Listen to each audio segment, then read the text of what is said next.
Aquí estamos de nuevo en pleno invierno para seguir conversando en el canal del Senado en Profundidad de Campos a través de las redes sociales. Estamos en contacto con mucha gente que nos escribe, que opina. Usted tiene también la palabra.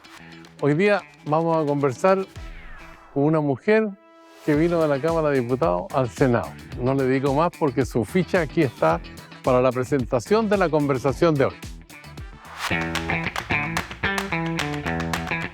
Camila Flores Oporto, representante de la región de Valparaíso, militante de Renovación Nacional, abogado de la Universidad Andrés Bello, política, 39 años de edad. En su primer periodo de la Cámara Alta, preside la Comisión de Transporte y Telecomunicaciones e integra las comisiones de Defensa Nacional, Especial de Zonas Extremas y Territorios Especiales.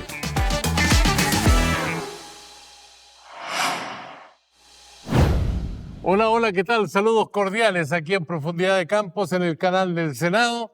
Ya estamos listos para conversar en este invierno con la senadora Camila Flores. ¿Cómo está, senadora? Muy bien, muchas gracias por la invitación. Muy contenta de este espacio de conversación y sobre todo con usted, pues. Oye, bueno, yo estuve mirando su biografía, que usted milita en Renovación Nacional de los 18 años, ¿no? Así es. O sea, de hecho, antes, como premilitante, a los 18 firmé porque tenía la mayoría de edad para poder hacerlo, pero entré a los 17 años a Renovación Nacional. ¿Y qué la motivó para militar en la política y en un partido de derecha, además? Mira, la verdad es que muy influida por la educación que me dio mi abuelo materno, mi tata.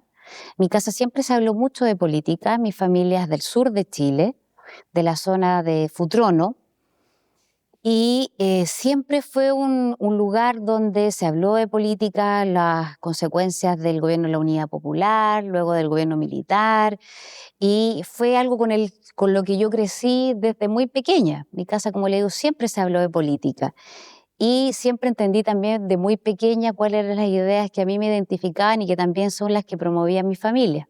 Entonces ya en la época universitaria, yo entré a la universidad a los 17 años a estudiar Derecho, y ahí conocí a los dos partidos que existían del bloque de derecha en la época, que era la UDI y Renovación Nacional, y fui muy invitada a participar de la UDI, pero tenía mis reparos respecto de ellos y sentí que mi lugar era Renovación Nacional y de ahí no me he movido desde aquella época. ¿Qué mirada tiene de los partidos nuevos, de los republicanos o de los otros partidos que están fuera de la alianza de gobierno o del conglomerado que apoya al gobierno? La verdad es que la nueva normativa de creación de partidos políticos ha generado una proliferación de distintos partidos que ha generado cosas buenas y cosas malas. Las cosas malas, obviamente, esta atomización que tenemos de demasiados partidos políticos, con lo cual creo yo que en vez de fortalecer la democracia se debilita, porque la posibilidad de generar acuerdo o consenso es mucho más difícil. Y la verdad es que Renovación Nacional es un partido que de cierta manera tiene miradas o ciertas almas que uno también puede encontrar en los republicanos, que uno también puede encontrar en los libertarios. La diferencia es que ellos son un único partido que tiene solo esa mirada. En Renovación Nacional habemos personas que tenemos quizás esas mismas miradas, con otros que tienen unas miradas quizás más de centro, pero la diferencia es que coexistimos, nos respetamos en la diversidad todos. Y desde ese entonces, del año 87 que se crea Renovación Nacional, nos ha permitido ser uno de los partidos más grandes del país y que ha sido parte de la toma de decisión democráticas más relevantes. Los otros son partidos que se están formando, a los cuales les deseo el mayor de los éxitos, pero nosotros tenemos la bendición, por decirlo de alguna manera, de haber llegado con un militante nuestro a la presidencia de la República, como fue el presidente Sebastián Piñera en 2 oportunidades. Bueno, y hoy día la tiene el Partido Republicano con José Antonio Kast, que pasó antes también por la UDI, ¿cierto? Pero nosotros hemos, con toda esa diversidad y con todas esas miradas, insisto, que uno puede encontrar en la UDI, en republicanos y en libertarios, pero convivimos todos juntos. Ya, usted saltó de la Cámara de Diputados al Senado en representación de Renovación Nacional por la región de Valparaíso. Así es. se le amplió el horizonte. Pero acá, ¿cómo ve el panorama en el Senado? La verdad es que el Senado es muy, muy distinto a la Cámara de Diputados. Acá, primero siento que hay mucho más respeto personal de las visiones políticas, creo que hay mucho más fair play, por decirlo de alguna manera, como se dice, ¿cierto? No es ese tono tan beligerante que sí está en la Cámara de Diputados, muy presente, que uno lo ve mucho. No sé si será por una cuestión de edad o que allá son el triple de los que somos acá, pero acá el ritmo es muy distinto y yo lo que agradezco es de donde se vive efectivamente, yo creo que un sentido corporativo de respeto de la institucionalidad y de respeto a nuestros pares muy importante. Yo creo que son, si es que muy específico, uno o dos ejemplos que quizás uno podría decir, mira, ciertos colegas como que no tienen estos códigos, pero la gran mayoría de izquierda y de derecha sí lo tienen y eso yo creo que es la principal diferencia, el respeto que existe entre los propios pares. En el caso de Renovación Nacional, para usted, ¿cuál es el símbolo en hombre o mujer de la militancia en la historia de Renovación Nacional? Sin lugar a dudas, Sergio Onofre Jarpa. Yo llego a Renovación Nacional a militar, promovida, inspirada en la visión y lo que fue la historia política de Jarpa. Yo creo que ha sido uno de los grandes personajes de la política chilena, que quizás no ha tenido la suficiente, no sé, cobertura o la suficiente notoriedad, pero yo llegué a militar a Renovación Nacional por Jarpa. Y que son al final del día los principios que me motivaron y que me motivan hasta el día de hoy para seguir en ese partido y no haberme cambiado a otro, a pesar de las muchas invitaciones que he tenido para eso. Él fue ministro del gobierno civil militar. Así es, efectivamente, fue un gran ministro. Yo creo que fue un gran ministro, fue un colaborador en la transición del gobierno militar hacia la democracia, fue quien funda Renovación Nacional junto a otros, dentro de eso, ¿cierto? Jaime Guzmán, en fin, después todos sabemos que Rehn expulsa a Jaime Guzmán y por eso se forma la UDI, en fin. Pero yo creo que la visión de Estado, de unidad nacional y la visión sobre todo de estadista a largo plazo que tuvo Jarpa nos ha permitido a nosotros ser uno de los partidos más antiguos de Chile. Tenemos una nota para seguir conversando aquí en Profundidad de Campos en el canal del Senado. Le invito a verla. Director, por favor, póngala en el aire. Tras ser aprobado prácticamente en su totalidad, el proyecto de Reconstrucción Nacional, Desarrollo Económico y Social aún no termina su discusión. Parlamentarios de oposición ingresaron 13 requerimientos ante el Tribunal Constitucional, buscando declarar la inconstitucionalidad de alguna de sus disposiciones más relevantes. Los requerimientos con foco en la invariabilidad tributaria y las indemnizaciones por resoluciones de calificación ambiental anuladas fueron respaldados por parlamentarios de distintos partidos de oposición, prolongando la tramitación de uno de los proyectos más importantes de la actual administración. Como senadora, ¿cuál es la mirada que tiene usted con respecto a la trayectoria que ha tenido el proyecto y que haya desembocado en el Tribunal Constitucional por alguna de sus partes? Bueno, a mí primero me parece bien increíble que quienes querían eliminar el Tribunal Constitucional en el primer proceso constituyente en nuestro país, los que creían y señalaban que era una tercera cámara, hoy día sean los que estén utilizando más fuertemente y sean los principales admiradores del Tribunal Constitucional. O sea, es una contradicción bastante importante. Pero bueno, esos mismos senadores son los que querían dejar un Congreso unicameral, que querían eliminar el Senado y hoy día los tenemos también sentados aquí de senadores. Pero más allá de eso, el proyecto de Reconstrucción Nacional es uno de los proyectos que yo creo, sobre todo para nosotros como sector, puede ser de los más importantes que vamos a lograr sacar adelante. Más allá, ¿cierto?, de estas impugnaciones que se hacen en el Tribunal Constitucional, que eso seguirá su camino propiamente tal, ¿cierto?, que me imagino yo va a tener una mirada muy técnica más que política respecto a las cuestiones que se hacen reserva de la misma. pero yo creo que como sector y sobre todo para el momento en el cual nuestro país se encuentra atravesando en materia económica, en materia de seguridad y en tantos otros, es muy importante. Este es un proyecto que yo creo que le va a permitir al país, primero, en materia económica, tener un dinamismo significativo, luego de muchos años de estancamiento. Que claro, todo el mundo dice la prioridad es la seguridad, sí, sin duda. Sí, todos queremos vivir en un país más seguro, pero esa misma familia también necesita llegar a final de mes con los recursos suficientes.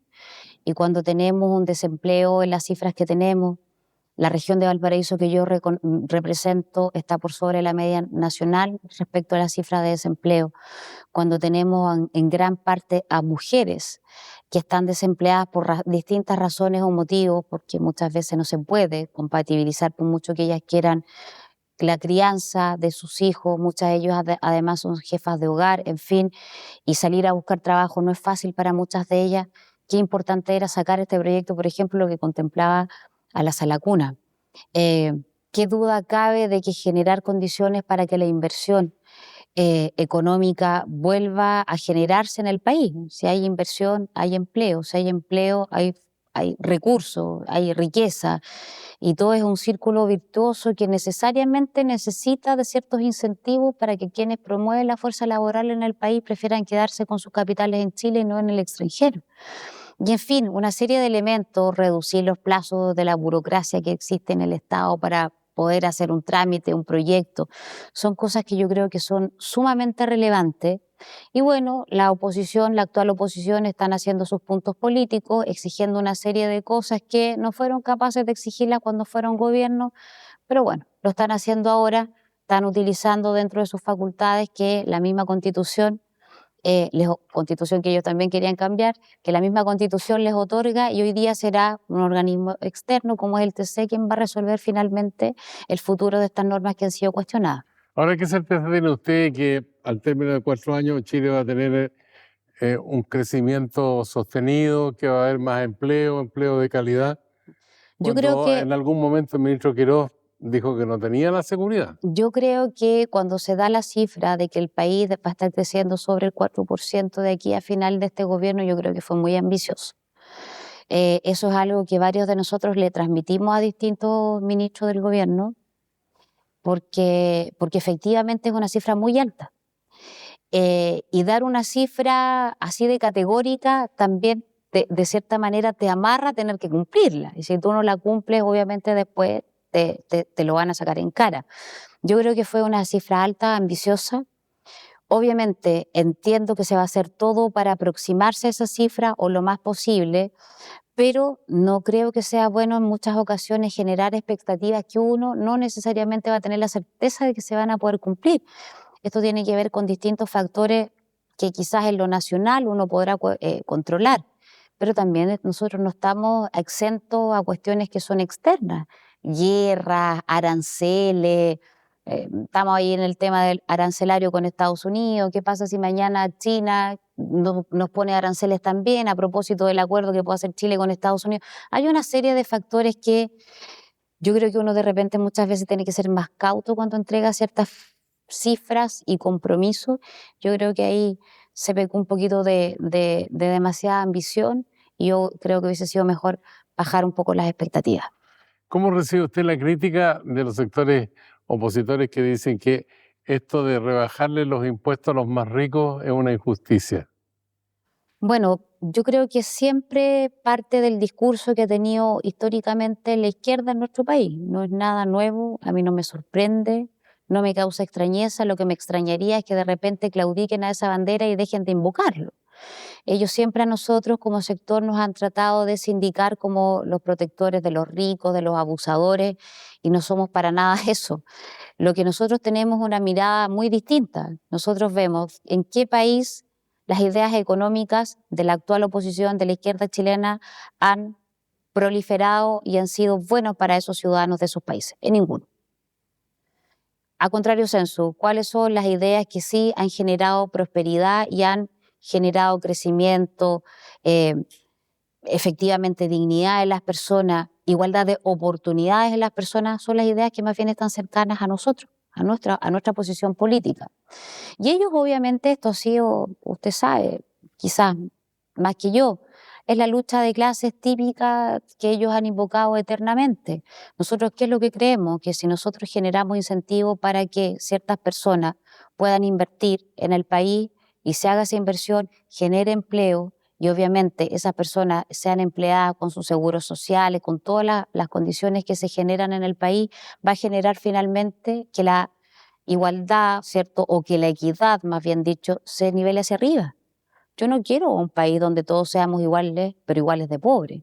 Yo prefiero un país con equidad, donde cada persona tenga oportunidades de salir adelante y que esas oportunidades se le pueda dar a todos, a los que tienen menos sobre todo, ¿cierto? Porque yo creo firmemente en el rol subsidiario del Estado y creo que ahí evidentemente es donde el Estado tiene que entrar, pero aquel particular que tiene los medios y que puede también hacer un aporte al país tiene que hacerlo.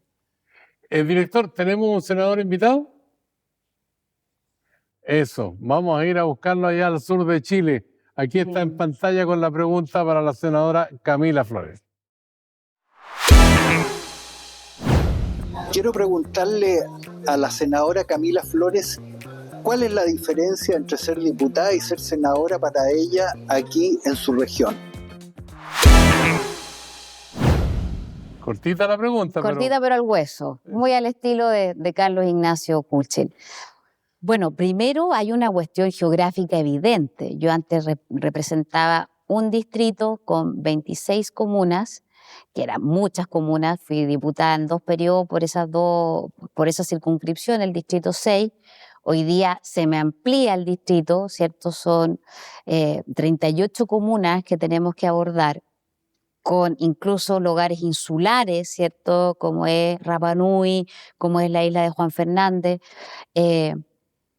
Y la mayor diferencia, diría yo, que tiene que ver con la diversidad de problemáticas y de realidades que tiene esta región. Que las que yo representaba en el interior, como nosotros le llamamos acá en la región, en mi antiguo distrito, es diametralmente opuesta a lo que tiene la costa, a las necesidades, a los problemas, e incluso, yo le diría más, mi estimado, a cómo es la gente. Las personas que viven, no sé, en Valparaíso o en Viña del Mar, son muy distintos a mis vecinos de Lumue, de Cabildo o de San Esteban. Es muy diferente hacer política, insisto, tanto en lo humano como en cuanto a los requerimientos que tiene una región tan diversa, tan grande, con casi 2 millones de habitantes por lo demás, con las dificultades de ser una región grande, de estar cerca de Santiago, pero tampoco tan cerca a la vez. En fin, es muy distinto, pero sobre todo yo diría en los problemas que tenemos respecto de ambos distritos. Senadora, vamos a hacer una pausa para seguir conversando, porque hay mucho más aquí en Profundidad de Campos, canal del Senado de la República de Chile.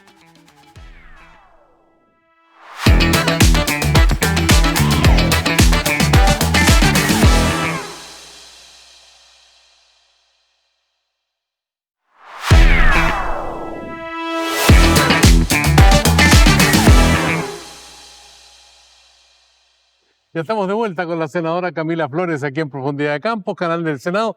Senadora, han pasado ya unos cuantos días de estos sistemas frontales que llegaron como una especie de tren de sistemas. El 2% para ayudar a la gente damnificada se ha concretado, va a tener efecto, porque hay hartos problemas que se han producido en los pueblos del interior especialmente. Así es, bueno, y estoy impulsando con toda la fuerza de que el presidente de la República pueda disponer de este 2% regional con fondos para ir en ayuda precisamente de las familias que han sido afectadas sumamente fuerte por este sistema frontal y que va a seguir en los próximos días. Tampoco es algo que se vaya a detener y como que terminó. Como que estamos en invierno. Claro, exacto. Es lo más extraño, porque antes en nuestra época era súper normal. No, nadie dejaba de ir a clase, íbamos igual, pasara lo que pasara. Hoy día se suspende todo. Antes llegábamos todos mojados, pero teníamos que ir a estudiar igual, pero bueno, son cosas que han ido cambiando con el tiempo. Y esos recursos yo creo que efectivamente son sumamente necesarios por varias cosas.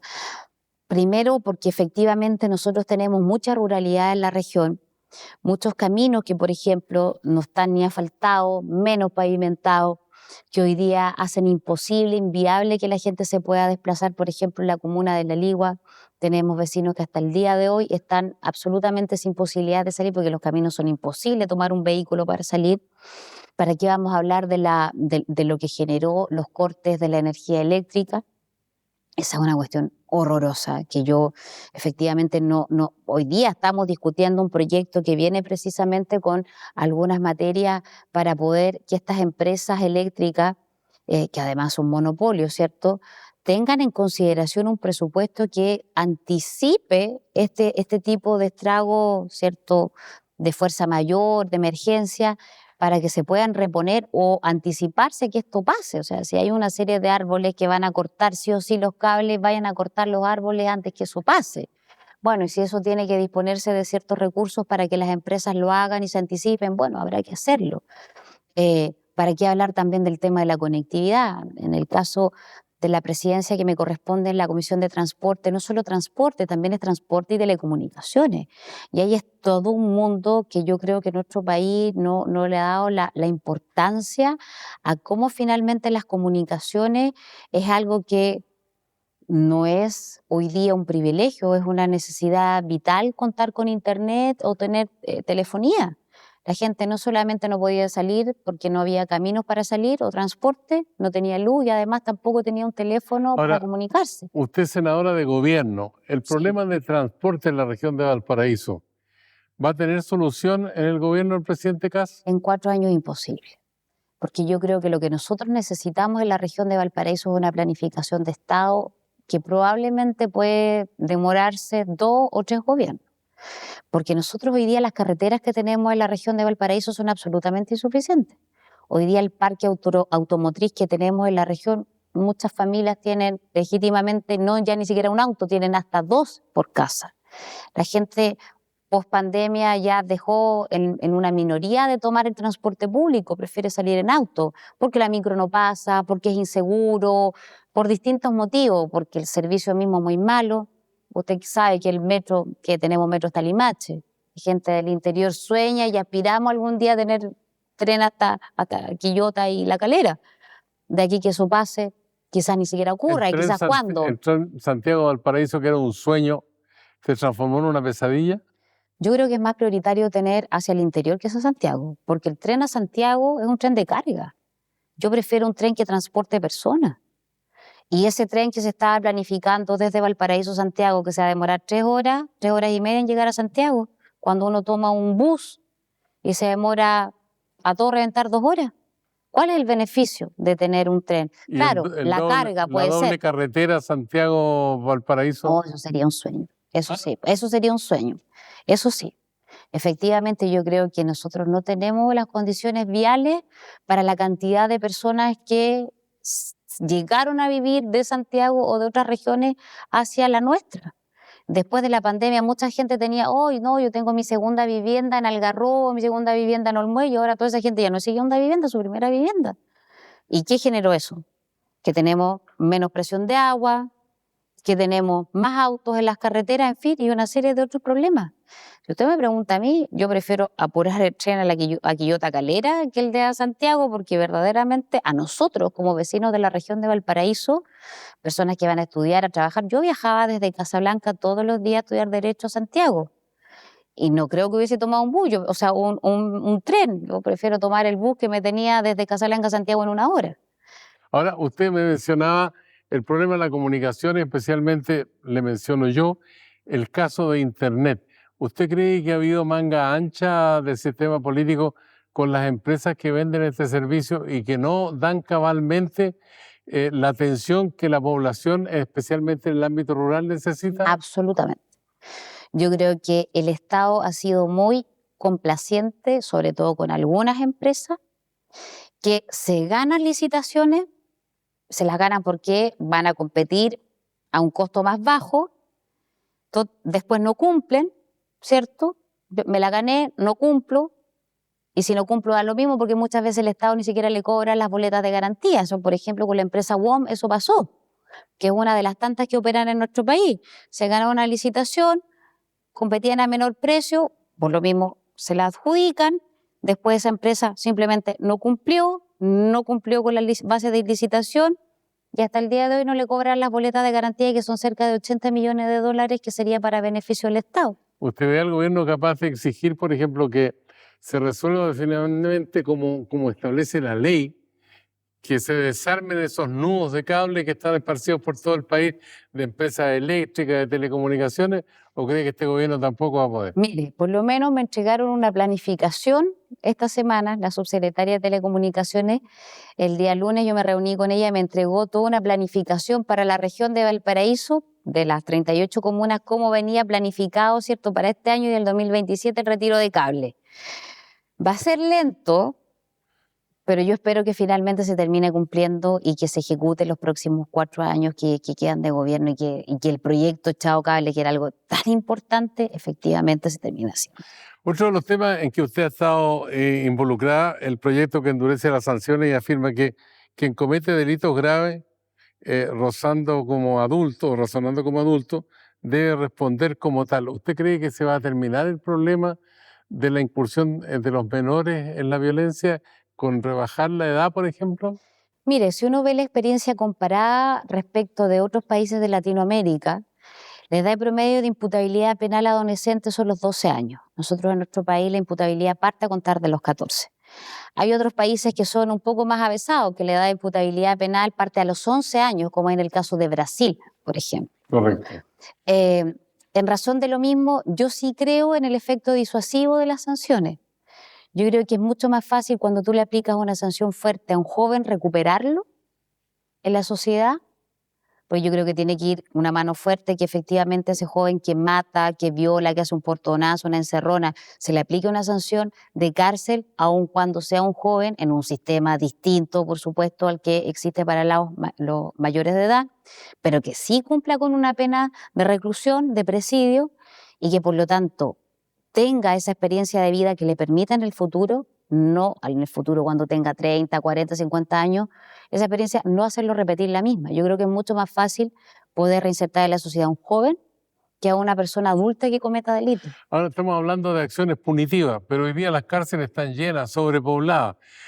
Antes de las medidas punitivas, ¿qué habría que hacer o no hay ninguna cosa que se pueda hacer antes de que los menores cometan delitos? A ver, primero, no porque estén las cárceles llenas vamos a dejar de meter presos. Eso en ningún caso. Se ampliarían las cárceles para que ocupemos los que tienen de patio, hagámosle celdas ahí, en fin, reduzcamos, hagamos modificaciones. Primero, ni siquiera estoy pensando en construir nuevas cárceles, sino que modernizar y mejorar las que ya están actualmente. ¿Qué creo yo lo que hay que hacer? En Chile hay un deterioro que yo creo que es bastante prolongado de años, que tiene que ver con algo que se perdió hace mucho y que es la falta de respeto a la autoridad. Si usted me dice a mí, Camila, ¿cómo vamos haciendo que esos jóvenes no cometan delito? Primero, respetando a la autoridad. Y las autoridades son sus padres, son sus abuelos, son un profesor, son un carabinero, son un detective. Respetando las autoridades de su país también. Eso en nuestro país de un tiempo a esta parte se perdió. Hoy día un joven sabe perfectamente cuáles son todos sus derechos, pero no tiene idea cuáles son sus deberes o obligaciones. Hoy día no hay respeto por absolutamente nada, ni siquiera por la vida del otro. Yo creo que el deterioro ético y moral que hay en la sociedad es tan profundo que ha generado en definitiva que muchos de esos jóvenes, como se les ha romantizado, se les justifica diciendo no, es que esto es culpa de la sociedad. Por culpa de la sociedad este joven se hizo delincuente y eso no es así. La mayoría de la gente pobre, vulnerable de nuestro país decide no ser delincuente, decide salir adelante. Es una minoría la que decide cometer delito. Y por eso es que yo creo que sobre eso se tiene que trabajar primero, obviamente, con hacer responsable a los padres. Así como comete un delito ese joven, que también sea responsable ese padre. Ese padre quiere un subsidio habitacional para que le den una vivienda. Perfecto, pero dígame, ¿su hijo va a clase? ¿Cuál es la asistencia de su hijo? ¿Cuál es el comportamiento de su hijo? Si tiene hijos más chicos, ¿usted lleva control de niños sanos a su hijo? Usted ¿Tiene las vacunas? me está hablando de una familia normal con papá, mamá y No, abuelito. no necesariamente, Pero respecto de hay cualquier niños tutor. que no están en esa situación. Pero ese niño siempre vive con un adulto. Siempre hay algún adulto responsable. Un tío, un primo, un hermano, un abuelo, un padre, una madre, quien sea. Yo no estoy hablando de una situación, yo soy una mujer separada. En mi caso, a mí se me tendrían que imponer las obligaciones. Yo no tengo una familia típica tradicional de papá, mamá, hijo. Pero si yo quisiera acceder a algún tipo de beneficio del Estado, sobre mí tendrían que ir. Y yo creo que eso debiese ser en razón de lo mismo, porque los padres también se tienen que hacer responsables de Hay sus otro hijos. problema que está latente de la violencia intrafamiliar. Sí. ¿Tiene remedio o no? Es muy difícil. Yo creo que tiene remedio en el minuto que nosotros empezamos a tener también a una sociedad más sana. La violencia intrafamiliar se da en todos los aspectos, en todos los estratos sociales. Quizás algunos por vergüenza, por distintas cosas no se denuncian a tiempo, pero es algo que se vive muchísimo y que es algo que marca a las víctimas para siempre. Y yo creo que esa es una tarea que es responsabilidad de todos. Incluso yo le diría muy fuertemente de las madres. Muchas madres crían a hombres machistas, misóginos, y que no se hacen después en la sociedad, sino que viene de la misma crianza y de la forma en la que a ellos se les enseñó cómo comportarse con las esposas, con las hijas, con las parejas. La violencia en el pololeo. Hoy día uno no necesita estar casado para vivir violencia intrafamiliar. Hay niñas jóvenes, menores de edad, que ya viven ese tipo de flagelo. Y la verdad es que es algo muy terrible porque los tribunales de familia están llenos de causas por violencia intrafamiliar, que muchos de esos terminan después en delitos, que se terminan, porque es tan habitual la violencia intrafamiliar que se terminan investigando como delitos. Pero es una cuestión muy terrible, muy dolorosa, y que yo creo que por más sanciones, por más prohibiciones, esto también pasa por cuáles son los hijos y las hijas que nosotros estamos criando. Senadora, le vamos a invitar a un ciudadano que le tiene una pregunta para esta conversación aquí en Profundidad de Campos. Por favor, director, vamos al aire. Hola, mi nombre es Mariana y mi pregunta para los senadores es ¿cómo podemos acceder a la información sobre la que están trabajando dentro del Senado? Cortita la pregunta, también al hueso, ¿eh? Sí, pero qué buena pregunta, porque yo creo que es tan importante que se difunda nuestro trabajo legislativo. De los políticos y en general de los parlamentarios siempre se sabe por los escándalos, por la pelea, por una serie de cosas y no por las cosas buenas que siempre se hacen acá. Dicen que esas no son siempre noticias. Hay distintas formas. Por ejemplo, el canal del Senado, donde se está emitiendo este programa. Por ejemplo, usted puede seguir las comisiones, la programación oficial que hacen los profesionales.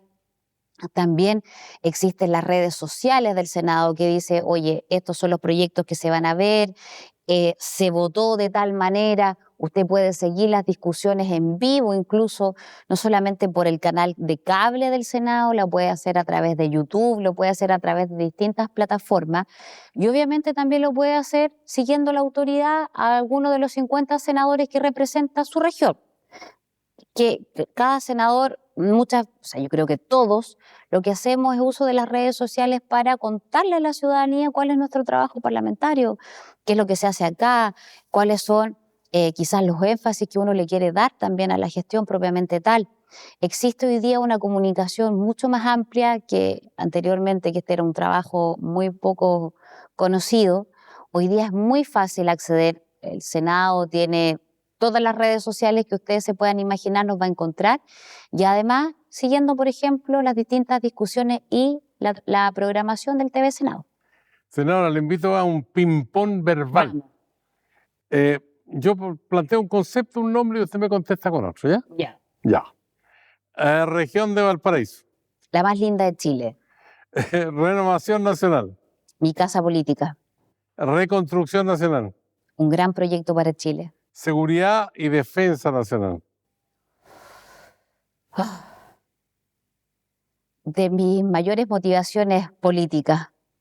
18 de octubre. una fecha nefasta para Chile. Gabriel Boric, Un expresidente de la República, José Antonio Kast, un presidente que tiene que dejar la vara bien alta. oposición y oficialismo. Dos miradas ideológicas distintas, pero que espero que por el bien del país se encuentren. Cámara de Diputados y Diputadas. Mi antiguo lugar de trabajo, no voy a decir más que eso. Mejor para no. Futuro o futura candidatura presidencial de Renovación Nacional. Paulina Núñez. El Senado. Una experiencia muy nueva a la cual aún me estoy acostumbrando. Senadora tiene a partir de ahora 1 minuto de confianza, idea, pensamiento, crítica, alabo a alguna cosa o idea, lo que usted quiera. Bueno, primero agradecer, por supuesto, esta oportunidad muy interesante, muy simpática la conversación y la verdad es que sobre todo un mensaje de unidad nacional. Yo espero que efectivamente estos años y estos meses que vienen sean muy buenos para Chile, que efectivamente nuestras familias se puedan realizar, puedan salir adelante, puedan generar sus proyectos de familia y sus proyectos de sociedad como mejor le parezca, pero siempre en igualdad de oportunidades, donde el mérito, donde el esfuerzo, donde el respeto vuelvan a ser ejes fundamentales de la sociedad que queremos entregarle a nuestros hijos y a nuestros nietos. Le damos la bienvenida Muchas gracias. a Profundidad de Campos, aquí en el canal del Senado. Tenemos 8 años por delante, ojalá Así es, estamos recién esté vivo partiendo. hasta el 8º año. Dios nos guarde y nos acompañe. Eso, gracias. Gracias a ustedes. A usted también por esta conversación.